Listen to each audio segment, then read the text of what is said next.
There was no knock, no quiet jingle of keys, no fumbling at the door like she always did when her hands were full. Just the sound of the handle turning, like it was her place, like I didn't exist. She walked in at 4:12 a.m. I was sitting on the floor behind the couch, not hiding, just there, for 2 hours, in the dark. My legs were numb. My mouth was dry. I didn't even hear the Uber pull up, but I knew she was coming back. Somehow I just knew. She dropped her heels by the front door, carefully, quietly, like someone sneaking in after a crime. And then I saw it, she was barefoot. Her left heel had a broken strap. The dress, the black one with the slit up to her hip, wrinkled. Her makeup looked like a watercolor painting left in the rain. And she was smiling. Not a full smile, not joy, but the kind of soft, sleepy grin you get when you've been somewhere you didn't want to leave. She didn't see me. She walked right past, heading straight for the bedroom. I waited until I heard the closet door open, then I got up and followed her. When I said her name, she jumped. And you know what the first thing she said was? Not, "Oh my God, you scared me." Not, "Why are you awake?" She said, "Why are you being like this?" Like this. As if being awake at 4 in the morning, after your wife disappears to her ex-boyfriend's birthday party despite your protests, is unreasonable. She tried to walk past me. I didn't move. I asked, "Where were you?" She stared at me. "Don't start." I repeated it, slower, lower. "Where were you?" Her eyes flickered, just for a second. That's all it took. One tiny shift, and I knew. I didn't scream. I didn't cry. I didn't punch the wall like some meathead from a reality show. I just walked to my desk, opened my laptop, and showed her the map. I had shared location turned on from when she went to New Orleans with her friends in February. I had forgotten about it. She had too. I zoomed in. 2:14 a.m. 714 Hanover Street. Condo. 3 blocks from where Reed, her ex, lives. I asked her, "Do you want to try again?" She froze. The kind of freeze that turns your bones to glass. Then she said the most insulting thing I've ever heard. "It's not what you think." And that's where this story really starts. Because whatever she thought she was hiding was nothing compared to what I would uncover. And it didn't take long. She stood there, wrapped in that silence that only guilty people wear. I kept waiting for her to say something, anything, but the words never came. Just this long, empty pause like the buffering wheel of a video stuck on a bad internet connection. You could almost hear the lies loading. "It's not what you think," she said again, quieter now. Like saying it softer would somehow make it more believable. I didn't respond. I just looked at her. Really looked at her. And all the details I'd ignored for months started screaming at me. The new perfume. The sudden late nights at work. Her phone face down, always. I had blamed myself. Thought I was just being insecure. Now I felt like I'd been anesthetized and finally woke up mid-surgery. She sat down on the edge of the bed like it hurt to stand. That was new. She never sat like that. Bent over, elbows on her knees, eyes staring at the carpet like it held some secret door she could escape through. I asked again, this time calmer, "Why did you go to his party?" She didn't answer. She asked if we could talk in the morning. I almost laughed. Morning? After this? I didn't sleep. I watched the sun come up from the kitchen table, her purse still sitting by the sink. Around 6 a.m. I opened it. I know how that sounds, and I don't care. You don't walk in at 4 a.m. from your ex's party, lie about where you were, and then ask for privacy. Not anymore. Inside the purse, everything looked normal. Wallet, keys, gum. But tucked behind her compact mirror, almost like it had been hidden there intentionally, was a folded napkin. A cocktail napkin. White with gold lettering. Happy 37th. Reed cocktail glass. And written in black ink beneath that, a message. Could have gone all night, R. My fingers went cold. I just sat there holding that napkin like it was radioactive. I didn't know if she saw it, or if he had slipped it in there, but either way it existed. And it was enough. I left the house before she woke up. I drove aimlessly for an hour. Got a coffee. Drove past 714 Hanover. It wasn't a hotel. Wasn't some coworker's condo. It was a sleek, glass-paneled apartment building with controlled access and a private garage. I parked across the street, staring at the door like a lunatic. At 8:12 a.m., a man walked out. Tall, messy dark hair. Coffee in one hand, phone in the other. Reed. I hadn't seen him in years. He didn't look back. Didn't even notice the black Honda parked across from him. But I noticed him, and as I watched him stroll to his car with the ease of someone who sleeps well at night, I realized something. 714 Hanover wasn't just where she'd gone. It was where she had stayed. That night, when I came home, she acted like nothing had happened. Made pasta, played music, smiled like she was in a commercial for antidepressants. And the worst part? I pretended to. I nodded. I asked about her day. I was playing the long game now. I had no plan, but I knew one thing. She thought I'd never fight back. And that was her first mistake. She kept laughing in her sleep. That quiet, breathy kind of laugh. Like something was making her happy in a dream I wasn't invited to. I just lay there, stiff under the blanket, staring at the ceiling fan spinning in slow circles, listening to the woman I married giggle at something that had nothing to do with me. And maybe that's when it hit me. Not all at once, but in these sharp little jabs. That I wasn't part of her world anymore. I was a placeholder. A husband-shaped wall she leaned against while she waited for the next open door. The thing that haunts me the most is that she didn't even try to cover it up. After the night she came back smelling like regret and someone else's cologne, I expected panic, guilt, maybe even some weak apology. But instead, she got calmer, happier even, like she had finally exhaled some truth she'd been holding in for months. She started wearing earrings again, playing music while she cooked, humming under her breath when she texted, always while turning her phone away from me just slightly. And every time I asked where she was going, it was some version of, "Why are you acting weird?" Weird? I was acting weird because my wife came home with someone else's shadow clinging to her and thought I wouldn't notice?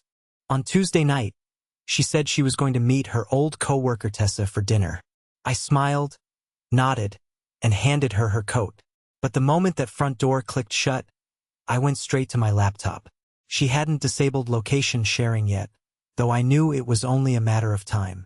I watched the little blue dot drift across town, but not toward Tessa's neighborhood. Not even close.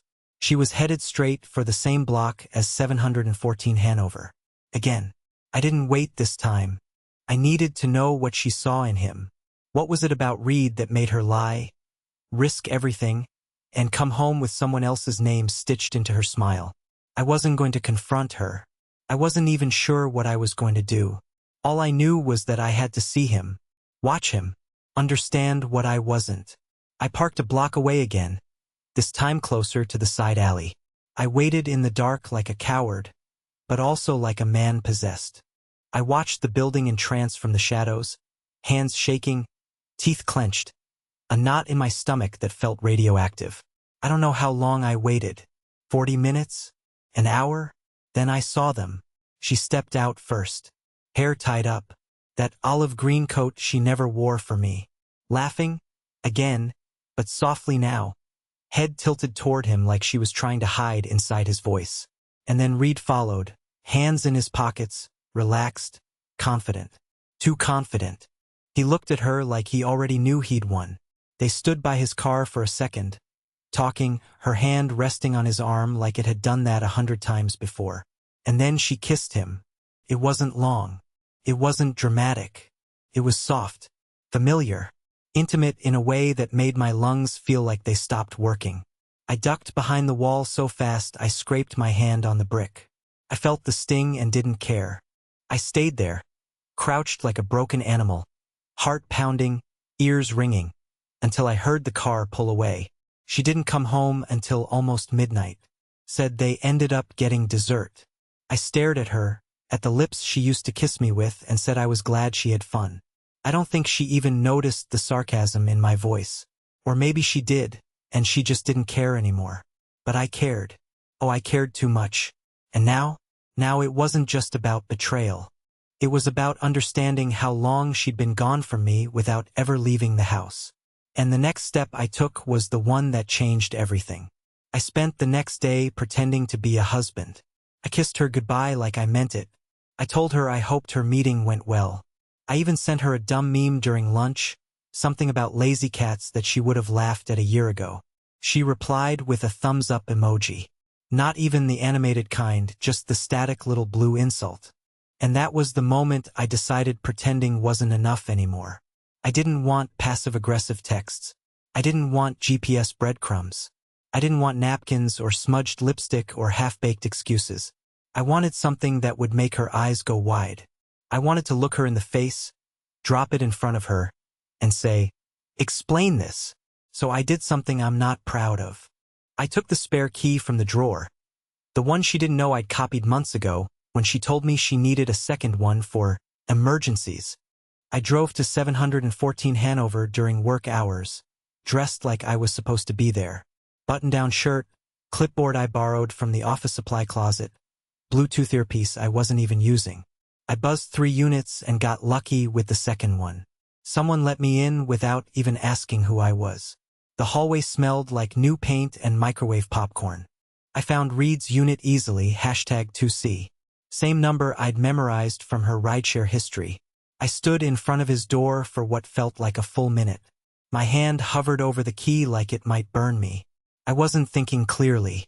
Or maybe I was, for the first time in weeks. I told myself I'd just step in, take a quick look, leave. That's it. In and out. But when the door swung open and I stepped inside, something inside me shifted. His place was spotless, like catalog perfect. Leather couch, dark wood shelves, fake fireplace mounted under a 60-inch TV. A single jacket hung neatly by the door, hers. I recognized it instantly. The tan one with the little gold buttons she hadn't worn in months. And next to it, on the shelf, was something that made my blood turn to ice. A photo. Not framed. Just sitting there. A candid of them, him and Daphne, at what looked like some kind of small dinner party. Her hand on his shoulder, his head tilted back in laughter, her eyes on him. Not the camera. Not anything else. Just him. That was the moment I stopped pretending this was a fling. It wasn't a moment of weakness. It wasn't a one-time mistake. It was a relationship. A second life. One she didn't invite me into, not even to destroy me. I wasn't the betrayed husband. I was just the guy she used to know. I opened a drawer in the kitchen. Receipts. Notes. I didn't know what I was looking for. Maybe something damning, maybe something that proved she hated me as much as I feared she did. Instead, I found a handwritten letter in her handwriting. Folded neatly. My name wasn't on it. His was. Reed. I don't know how this will end, but being near you feels like breathing again. I read that line at least 5 times. Breathing again. As if I had been suffocating her this whole time, just by existing. Just by loving her. Just by trying. The rage didn't come like a wave. It came like cold water down the back of my neck. Quiet. Sharp. Awakening. I left without taking anything. I didn't want evidence. I wanted understanding. I wanted her to look me in the eyes and tell me how long she'd been gone. I wanted to hear her say it, to finally stop pretending this was all in my head. But instead, that night, she came home with takeout. Thai food. My favorite. She told me she missed me lately. Said we should do a trip. Just the 2 of us. Her eyes looked warm. Her voice was soft. And for a terrifying moment, I believed her. I almost believed she meant it. But I had seen the coat. I had read the letter. And now I had to know, was this an ending? Or just the next move in her game? She stood in the kitchen pouring wine like we were in a commercial. Some indie couple, still in love after all these years, smiling in golden light while soft jazz played in the background. She even lit a candle. A damn candle. I don't think she's lit one in over a year unless someone was coming over. I sat at the counter pretending not to study her hands. She wasn't nervous. She wasn't jittery. If anything, she seemed rehearsed, like someone who had practiced this moment in her head over and over until she could hit all the emotional beats just right. "Let's go to Asheville," she said casually.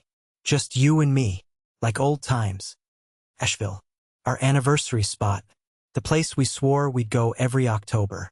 She brought it up like it was hers to offer, like it still meant something. I smiled, nodded, played along. But inside, something had shifted in me. I wasn't sad anymore. I wasn't broken.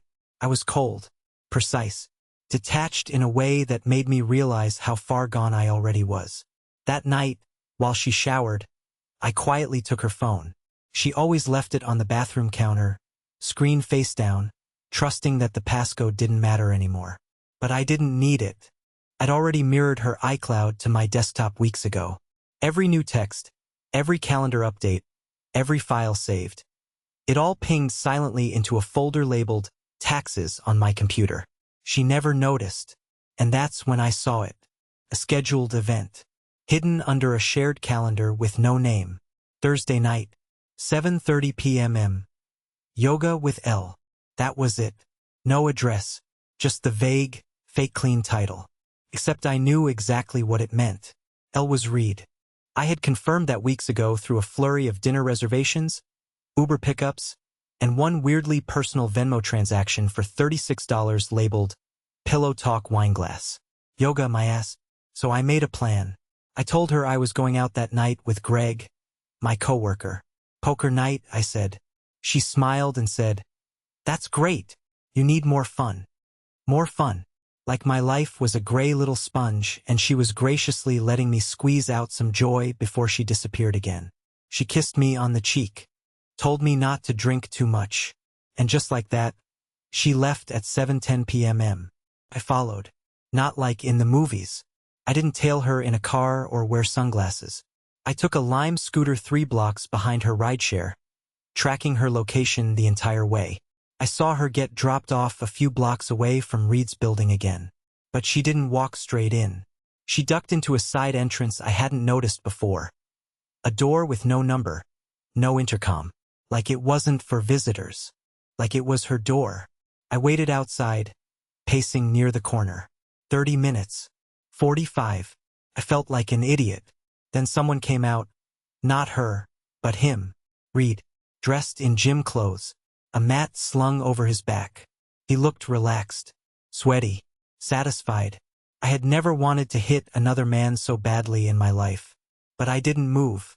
I stayed there until she came out 10 minutes later, hair tied back, water bottle in hand, texting someone as she walked. She looked so normal, like she had just left a yoga class. The lie was perfect, clean, practiced, and that's when I realized she wasn't just cheating. She was living a second life with him, one choreographed to the second. My wife had a schedule for betrayal. It was plotted, structured, color-coded in her calendar like meal prep or business meetings. I followed her home, didn't say a word, let her beat me there and crawl into bed, fake exhausted, fake stretching, fake yawning. She asked how poker night went. I said I lost. She smirked, kissed my shoulder, and told me I needed to stop being so unlucky. Unlucky. That word rattled around in my chest like a loose screw, because luck had nothing to do with this. She wasn't bored. She wasn't lost. She was calculating, coordinated. And suddenly, I wasn't cold anymore. I was done being lied to. She wanted a performance? I'd give her one. She had no idea what I was about to do next. The hardest part wasn't following her, or piecing together the lies, or even seeing her kiss another man. No, the hardest part was pretending I was still the same idiot she married, the one who asked how her day was, kissed her forehead in the morning, and paid the utility bills while she snuck away into a fantasy life that didn't include me. I'd become a ghost with a wedding ring. Placeholder. She thought I'd stay soft, silent, and manageable. But there's something terrifying about a quiet man who's finally decided he's done being ignored. The morning after her little yoga session with Reed, I started doing something I never thought I'd do. I made her feel safe, safer than ever. I cooked breakfast. I massaged her shoulders while she checked her emails. I played the long-lost romantic, the old me she probably reminisced about during wine-soaked pillow talk with him. She bought it like it was on clearance, smiled wider, touched me more, told me how nice it was to have me back. Back? I hadn't gone anywhere. I was just sharpening the blade. That evening, I told her I had a surprise planned for Friday. A weekend getaway. She gasped like she was in a rom-com. Said she'd clear her schedule. I told her it would be just the two of us, no phones, no interruptions, off the grid. Like a reset, I said. She nodded, eyes wide, pretending to melt. But behind that smile I saw it, the flicker of hesitation. Because she'd have to cancel on him. And not just him, but the entire routine she'd built. A house of cards balanced on alibis, false errands, and location lies. My little trip would tip it. She agreed, of course. What else could she say? She knew rejecting the offer would be suspicious. So she leaned into it, started packing, talking about old hiking trails and the cabin we'd visited once during our first year of marriage. She even dug out a dusty Polaroid of us in flannel, arms wrapped, firelight behind us. I hadn't seen that photo in years. I almost felt something. Almost. What she didn't know was that I wasn't taking her to a cabin. I had rented a small lakeside Airbnb 2 hours away, one I never intended to sleep in. It was a set, a controlled environment, somewhere with no neighbors close enough to hear raised voices, somewhere she wouldn't have cell service for a while, somewhere I could sit her down, look her in the eye, and finally ask the questions I'd been swallowing for months. Not yelling, not accusing, just calmly detonating everything. But before we left, I wanted proof. Not just guesses and receipts. I needed her to tell me something damning. Willingly. So I started planting seeds. Casual conversations designed to stir the guilt, soften her walls. I told her I'd been thinking about old mistakes, about forgiveness, about how everyone deserves to feel understood. It was disgusting, really, like seducing your own wife into exposing her affair. But it worked. On Thursday night, the night before we were supposed to leave, we were sitting on the couch drinking wine, and she was unusually quiet. The kind of quiet people get when their brain is debating whether to lie or confess. I kept my tone light. I asked her, "Is there anything you want to talk about before tomorrow?" She blinked. "What do you mean?" "I don't know," I shrugged. "Just, we've been off for a while. I thought maybe it'd feel good to get something out before we go." She looked down into her glass like it had answers. Then she said something that stopped time. "I've made some mistakes," she whispered. "But I'm trying to come back to you." That was it. That single sentence was more terrifying than anything she could have confessed. Not because it confirmed what I already knew, but because of what it didn't say. No apology. No detail. No remorse. Just a vague acknowledgement, wrapped in a vague promise. As if returning to me was an option she was still considering. She had already made the choice. And now? So had I. The next day we packed the car and left town. She had no idea where we were really going. And by the time she realized it wasn't just a romantic weekend, it would already be too late. The road twisted through endless pine trees, dark and damp like the backdrop of some forgotten dream. She sat beside me in the passenger seat, humming along to a playlist I hadn't heard in years. Songs she used to love. Songs I hadn't listened to since I caught her crying in the laundry room last winter with her phone tucked face down into a pile of towels. That was the night I stopped believing in gut feelings and started believing in facts. I watched her out of the corner of my eye, hair tied back, sunglasses on, legs curled up under her, looking like the version of her I used to trust. Like the version I had built a life around. It was almost convincing. Almost. We arrived just after noon. The cabin was smaller than the photos. A single floor, no neighbors, and no signal. I tested it the week before. No bars. No distractions. No exits that didn't creak when opened. I unloaded the bags while she took a tour, marveling at the view of the lake like this was some spontaneous act of romance instead of a slow, calculated detour into war. We cooked dinner together that night. Stir-fry. Simple. She danced barefoot in the kitchen, playfully flicking sauce onto my shirt. For a second, I felt nauseous. Not from her, but from how easy it was for her to slide back into this version of herself. the woman I had memorized and now could no longer recognize. She asked if I wanted to watch a movie. I said yes. But when she went to the bathroom, I poured her a second glass of wine. Not spiked, not drugged. I'm not a monster. Just enough to loosen whatever wall she had left. By 9:30, she was curled up on the couch, her head on my shoulder, silent, half drunk on nostalgia and something more. That's when I muted the TV and said, I need to ask you something, and I need you to tell me the truth. Just once. She didn't lift her head. Just said, okay. I took a long breath. Are you in love with him? The words floated in the room like a lit match in a gas leak. I could hear her heart start to pound against my ribs, though she hadn't moved. Her breath changed. Her body went cold. I asked again, softer. Reed, do you love him? She sat up slowly, pulling the blanket tighter around herself like it could protect her from what she'd already done. Her mouth opened, then closed. And then she whispered something I'll never forget. I think I was. Until he said your name. I blinked. What? She didn't look at me.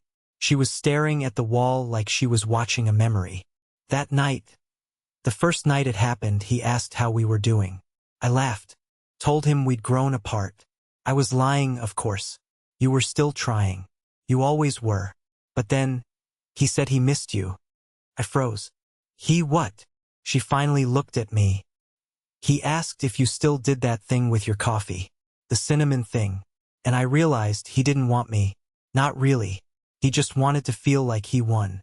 Like he could still reach into my life and take what he used to have. But it wasn't about me. It was about you. Couldn't breathe. So why did you keep seeing him? Her eyes went glassy.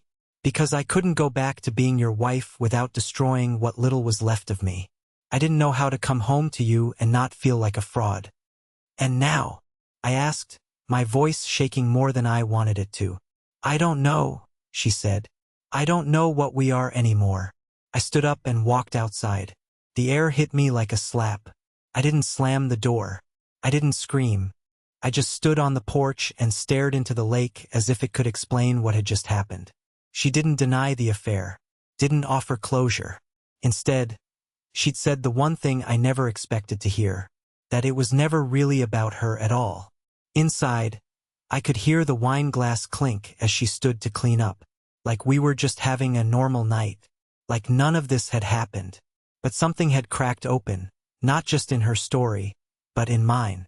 If Reed wanted to hurt me through her, had he succeeded? And if she knew that, then who exactly had she been protecting this whole time? The weekend wasn't over yet. But the version of me that came up to this cabin? He wasn't the one driving home. We didn't speak much for the rest of that night. The silence between us wasn't angry, just finished. Like a song that had played too long and finally faded out on its own.